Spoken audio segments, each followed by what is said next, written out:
historiquement, ici, le remembrement il a eu lieu au début des années 70 et en Vendée, on était dans les premiers terroirs bocagers à être remembrés. Le but premier, c'était de rapprocher les parcelles de chaque fermier ou propriétaire des sites où il y avait les animaux. Et donc, en même temps, ils ont agrandi les champs et les gens se sont retrouvés avec une parcelle plus proche de chez eux. Mes parents se sont rendus compte de ces limites-là dans le début des années 90, suite à 2 ou 3 années de sécheresse. Ils ont fait le choix de mettre des prairies de longue durée. Et quand on a des prairies de longue durée en place au même endroit, eh ben, il faut de l'abri pour les animaux.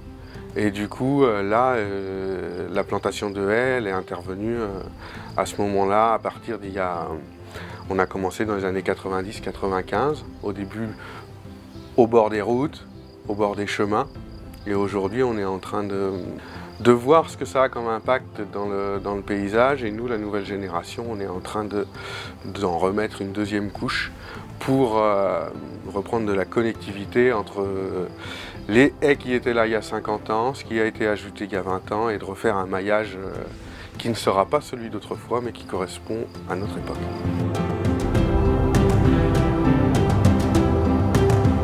C'est en forgeant qu'on devient forgeron, c'est-à-dire que petit à petit, nos codes de ce qu'était un champ il y a 20 ans et comment on considère un champ et un parcellaire aujourd'hui, tout est en mouvement.